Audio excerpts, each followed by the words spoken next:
the button, subscribe.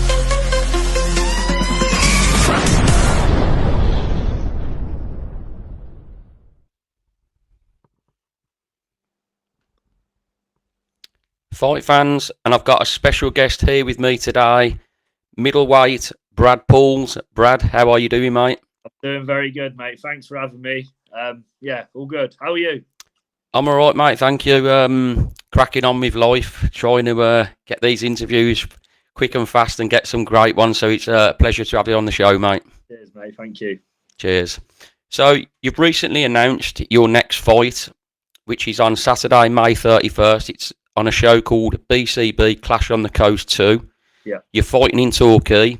So for your fans, at least, this is a bit closer to home for them, isn't it, than your last few fights you've had? Yeah, that's it.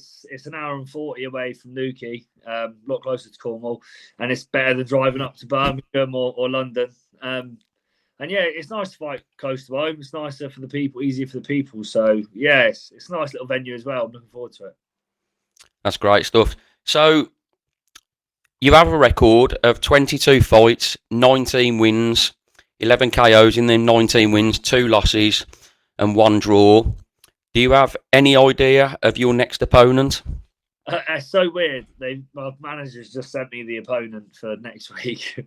Oh, okay. So can you unveil it exclusive on here or no? Yeah. There's no title or nothing like that. They've just got me. I'm guessing it's either 6 or 8 rounds. Real drawable guy. I think he's from Panama. And yeah, I ain't boxed for 6 months. Over 6 months it'll be. So it'd be good to just get back in there, get some of the ring rust off, and get a win to put me back in position for bigger things. Well, you're a former British middleweight champion. This fight won't be televised for you. Your fights, particularly against Nathan Heaney, both of them, and your Denzel Bentley fight, obviously, was televised. Do you have... obviously, this is a different scenery for you than what you have been used to as of late. Do you have sort of less pressure on these type of shows than when you're actually on TV? Is just sort of like the pressure come off for you? A little bit. It's just it's like a different sport. It's like a whole different feel. It's a lot less hype. It's a whole different experience. And you get used to the bigger shows and you prefer them. They run so well. And it really builds up the excitement for the fight. With the small hall, I'm the promoter. I've got to promote it myself. I've got to sell it to people. Yeah. Obviously, TV, they do that for you. But I'm just happy to be having a fight and moving on with my career. I'm happy there's an opportunity to progress, because sitting around and doing nothing kills me. And I'm just, different vibe, but I'm happy to have a fight. I was going to say, obviously, like you said, with the small hall shows, you sort of have to sell the tickets and that.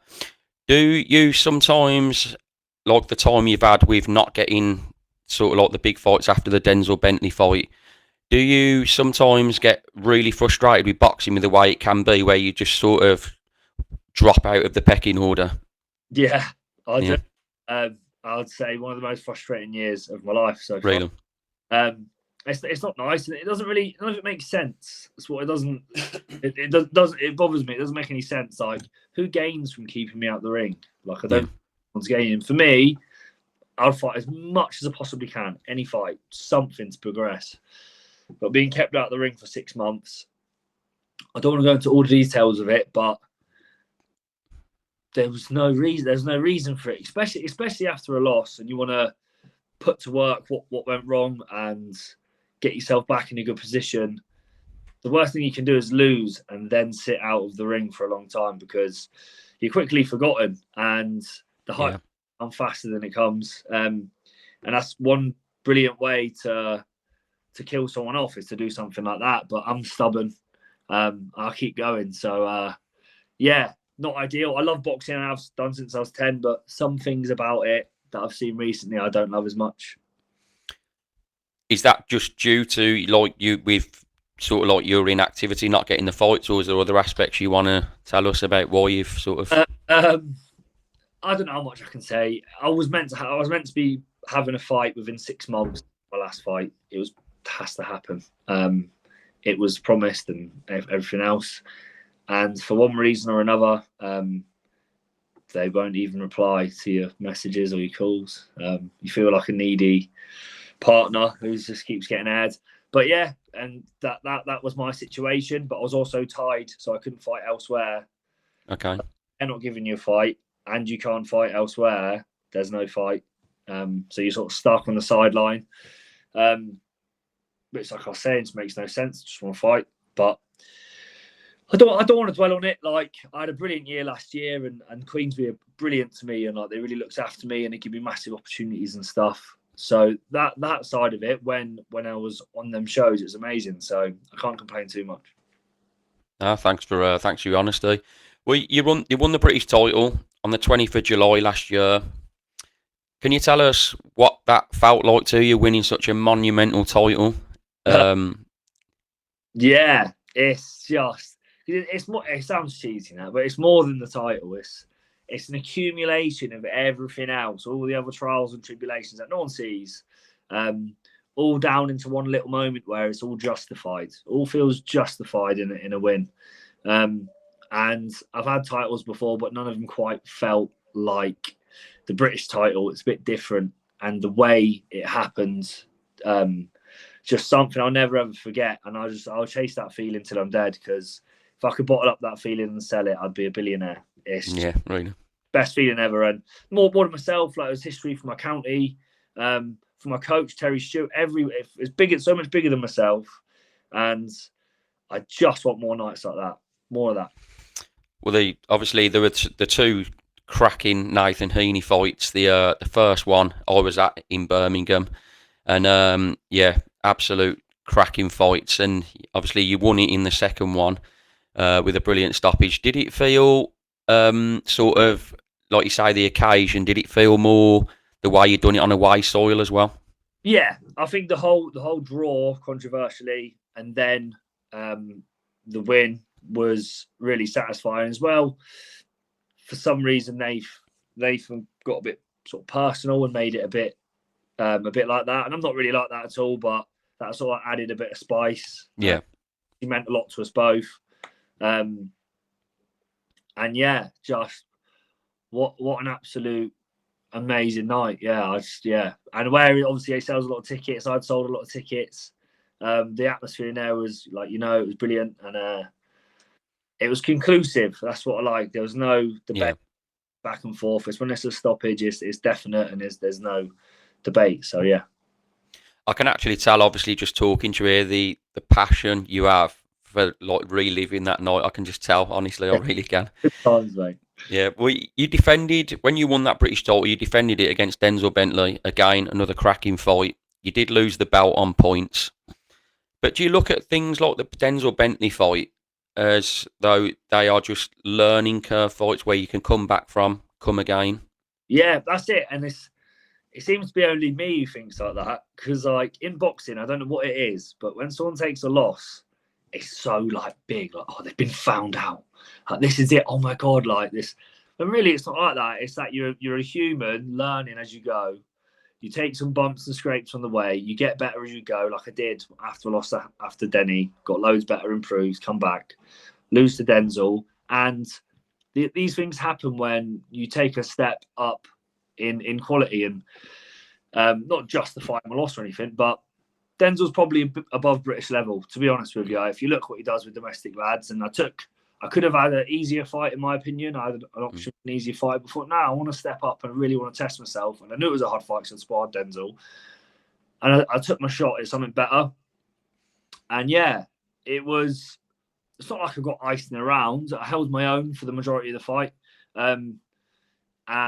Unlucky with the injury in the eye. Can't like how it goes. And I feel like it'd be exactly like Denny. I'm going to learn, come back and be better. And I feel that experience has just made me better already. So I just need to put it to practice and get back in some big fights. Well, the thing is as well, you're only 32 years of age, and you're actually, I think I've got it here, you're 5th in the British middleweight rankings. Do you have any specific fighters that you would like to fight next? Obviously, you've got your fight coming up 31st of May, but is there any fighters you've sort of got your eye on? Middleweights are crazy at the minute. Great division. Yeah, it's so busy. Packed. And I like that. I like the competitiveness. For me, I'm not like one to call someone out and make it personal or anything like that, but I would love my British title back. And obviously that was competed for at the weekend. I would happily have that fight, no problem at all. If I was offered it, would I get offered it? I don't know. Am I going to be mandatory? Also, don't know. But yeah, I'd love to get my British title back. So, yeah. Well, I've seen your recent social media post as well, quoting the fight announcement of Ryan Garner versus Reece Bellotti, which is the show that's been made in Bournemouth. From what I can tell, you are itching to get back onto like the big TV shows, aren't you? Yeah, I love it. I love it. It's one reason I love it was obviously the hype and all these things. But for me, what I learned from Box on TV last year was that all the people that can't make my fights from Cornwall, whether they can't afford it or whatever the reason, obviously there's a lot of poverty in Cornwall, they will have the option to watch it on TV and they want to support. And having a TV platform gives them that option. And it's lovely that when I fought on TV last year and all these pubs and these little villages played a fight, people messaged me, the pub was amazing and da-da-da. I love it because they want to support. Some people can't afford it, that's fair enough. And it gives the opportunity to be seen for them people who can't make it. So, yeah, I'm dying to get back on TV and it makes sense. Like, I went to university in Southampton a long time ago. I was in the amateur club there, which is very close. And then Cornwall's maybe 3 hours away, so I'd sell a heap of tickets, and I know pretty much everyone on the card as well, the undercard and so it would make sense, but whether they'll have me or not is a different story. I can keep pestering them on social media, probably does their head in and makes them not want to put me on, but I'll keep trying. So the thing is the way social media is these days, and when you look at some of the, even things like the misfits, it's all because of things like social media. So if it gives me an extra chance of doing it, I'll do it. Even if I look stupid in the process, I don't mind. I'd just love to get on that show, nice and close to home, massive. Yeah, it'd be great to see one. Like I say, some of your fights you've had as well, cracking fights. Yeah. When you look at the shows like we've had Eubank versus Ben in the Tottenham Hotspur stadiums. When you're watching fights like that at home, I can well imagine you're like, I'd love some of that.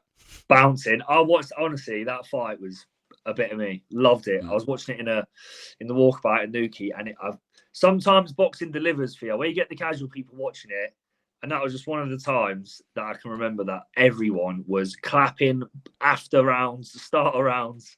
Like them fights like that really, really deliver and do boxing a good name. So after that, I was up in the walkabout. I don't even drink. I was shadow boxing, going, I fucking can't wait to fight. It got me so pumped up. And obviously I sparred Connor, and it's obviously all in my division, so it makes it a little bit closer to home. So yeah, that's the dream, innit? That is the dream. Absolutely.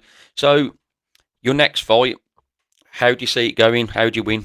Any means necessary. Obviously, we all love to get a highlight reel knockout and build some hype and stuff, but it's been 6 months. I don't imagine there'll be too much ring rust, but a little bit. I'm fit as a fiddle. I've been training all year, waiting for an opportunity. He's durable, the guy, so you never know. So yeah, we'll see. Let's say a late stoppage. Okay. Yeah. And as regards your career, last question.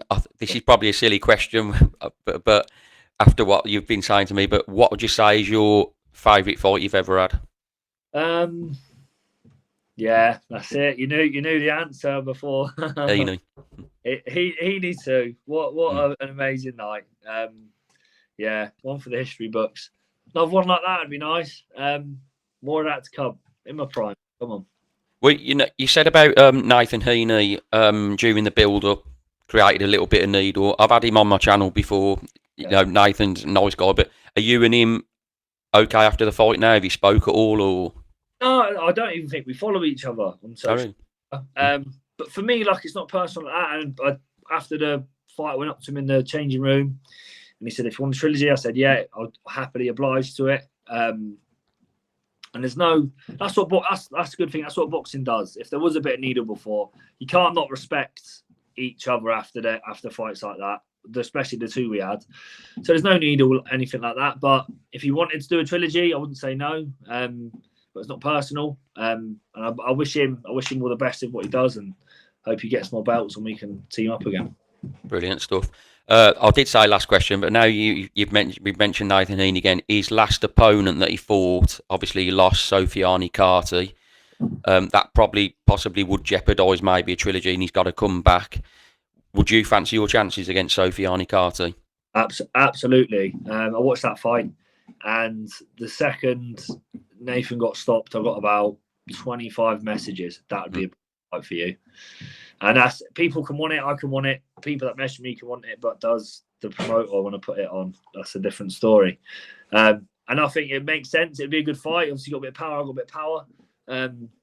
Little belt on the line or something. Happily.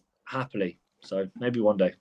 Yeah, that's a fight I'd like to see as well. And I did see a fair bit on social media when you put your tweet on about getting on that Bournemouth card. Quite a few people did mention about that guy. That's why I looked at it straight away and I thought, yeah, that'd be the fight I'd like to see as well. Yeah, maybe one day. Maybe we're speaking it into existence. It's going to happen. Let's get this video out there and try and help you, Brad.